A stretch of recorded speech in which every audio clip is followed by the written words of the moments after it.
Bonjour les amis, bienvenue sur PowerTrade, la chaîne des stratégies d'investissement simples et efficaces. Allons voir tout de suite mon écran pour vous expliquer pourquoi j'ai allégé sur les cryptos. Alors premièrement, on a le Bitcoin qui perd 3,51% au moment où je vous parle. Rappelez-vous, ici, on avait fait un top. C'était quand? C'était le 17 décembre 2024. On a légèrement cassé cet ATH pour ensuite se redégonfler. C'était le 20 janvier 2025. Globalement, on voit qu'il y a un double top en formation. La moyenne 2 jours, 12 jours est donc vendeuse. Alors vous savez, l'analyse graphique sur les crypto-monnaies, c'est beaucoup plus compliqué. Ça peut partir de 10%, 15% comme ça sur une nouvelle. En tout cas, malgré en fait l'administration Trump en place, très pro crypto, va-t-on dire, on voit que le Bitcoin, il est stoppé net dans sa progression. Ce qui veut dire que tout ce que nous avons pu voir ici en termes de hausse, c'était des espoirs. Et puis là, à présent, le marché, il a besoin de voir un petit peu ces espoirs se concrétiser. Et ce n'est pas le cas. Et donc, en attendant, les gens prennent des bénéfices visiblement. Alors moi, j'ai déjà vendu tous mes bitcoins à peu près sur les prix actuels. Je peux me souvenir des prix, mais voilà, j'ai pas vendu au plus haut car on ne vend que très très rarement au plus haut les amis, mais il me restait ma ligne BNB et donc vous voyez que le BNB là, vous voyez que cette ligne jaune qu'il y a ici, pour moi, quand on l'a cassé, ce fut un signal de vente vraiment que je souhaitais ne pas louper et donc j'ai vendu donc 17 BNB sur les 27 et quelques que j'avais. Donc grosse prise de bénéfice sur le Binance Coin qui a continué à dévisser ensuite. Et là actuellement, on se heurte à ce trend, comme vous pouvez le voir. C'est tous ces points bas ici, celui-ci ici et celui là ici du 4 novembre. Donc là, on est pile poil sur ces cours-là. On est en train d'attaquer ça, les amis. On les a déjà cassés, on a déjà transpercé ça une fois. Et vous savez, des fois, ça demande du temps avant de partir. Donc, soit ça va rebondir, de toute façon. Donc, dans ce cas, il me reste 10 BNB. Soit, de toute façon, j'ai allégé plus de la moitié de ma position sur le BNB. Vous savez que nous montrons tout sur la chaîne PowerTrade. Et donc, on peut voir que nos BNB, nous n'en avons plus que 10 au lieu de 27. Ce qui fait qu'on en a vendu 17. Et puis qu'en contrepartie, nos USDC ont augmenté en dollars.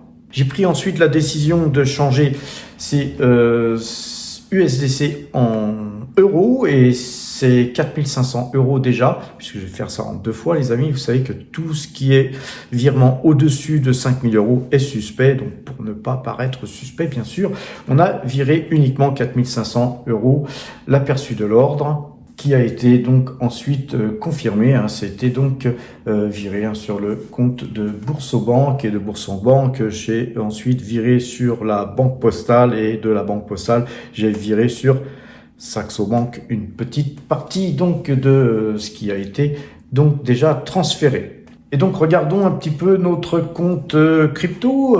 Donc vous voyez que là il est à jour. Nous n'avons plus que 10 BNB. Une partie du virement a été effectuée et il nous reste 5985 USDC et donc 678 €. Donc voilà, notre vente est effectuée. Et donc vous voyez que les 4499 € là sur le portefeuille récapitulatif des valeurs du portefeuille PowerTrade, vous voyez qu'elles ont été incluses dans nos espèces. nos espèces ont donc augmenté, et puis par contre notre ligne crypto, eh bien elle est bien sûr en deçà de vendredi, et vous voyez qu'on est maintenant en dessous de ST Microélectronique, hein, donc c'est beaucoup plus rationnel, hein. Je voulais pas avoir non plus trop de crypto dans ce portefeuille, et peut-être que nous allons d'ailleurs continuer à alléger, car nous avons pas mal de projets d'investissement, hein. Nous avons bien sûr des stratégies à PowerTrade, et nous allons les appliquer. Alors, quoi dire de ce portefeuille, hein? Ce portefeuille gagne quand même 6,2% depuis le début de l'année. C'est 66 242 € d'engrangés. Donc nous sommes donc bien partis, hein, en 2025. Vous pouvez voir ici nos résultats 2020, 2021, 2022, 2023 et 2024. Au total, hein, c'était sur ces 5 années 19,32% de hausse annuelle lissée, hein, depuis 5 ans, les amis. Et puis là, vous voyez qu'en 2025, on est là encore au mois de janvier, qu'on a déjà gagné 6%. Allons donc regarder les valeurs qui nous intéressent, les amis. Regardons ASML. Vous savez que il y a quelque chose qui se passe en ce moment, une sorte de petit tremblement de terre, hein, qui fait trembler tout le monde. C'est DeepSeek, hein, une donc intelligence artificielle chinoise dont on parlait déjà depuis quelques temps. Mais là aujourd'hui, eh bien, elle fait trembler l'Asie déjà, et puis l'Europe. Et puis on va aller voir aussi les valeurs américaines en pré-séance. Vous voyez que déjà ASML perd 8,69%.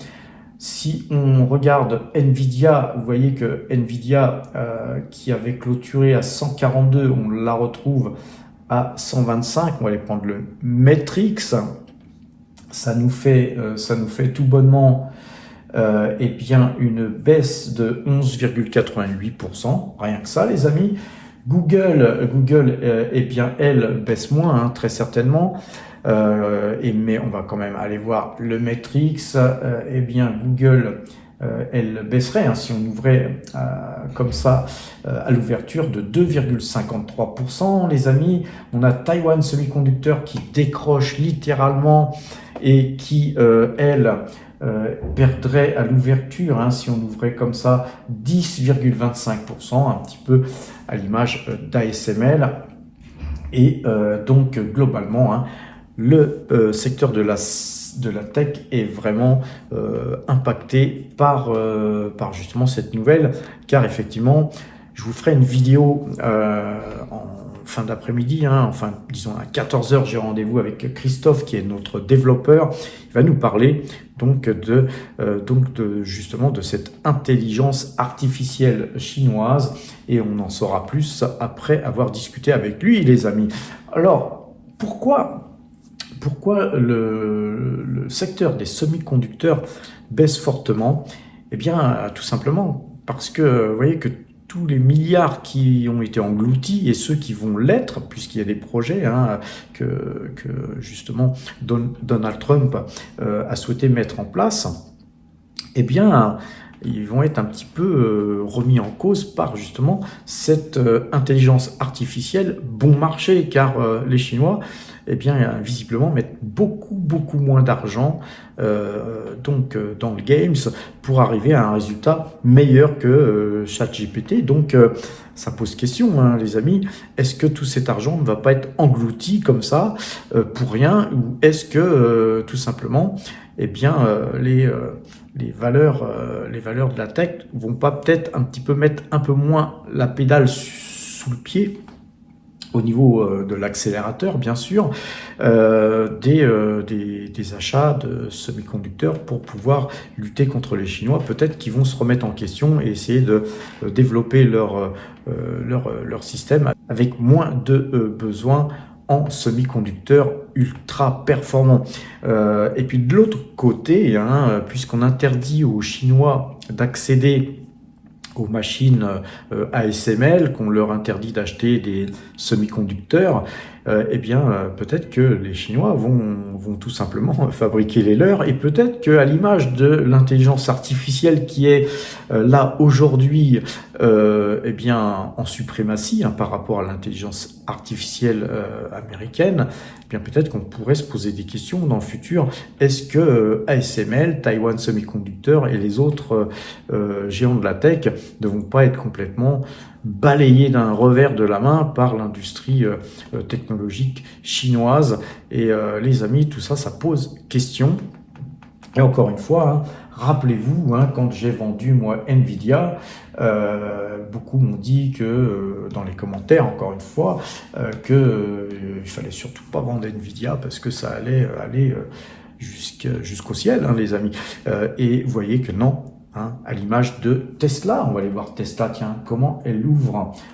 Tesla en préouverture, Tesla en préouverture, elle va ouvrir à 390, les amis.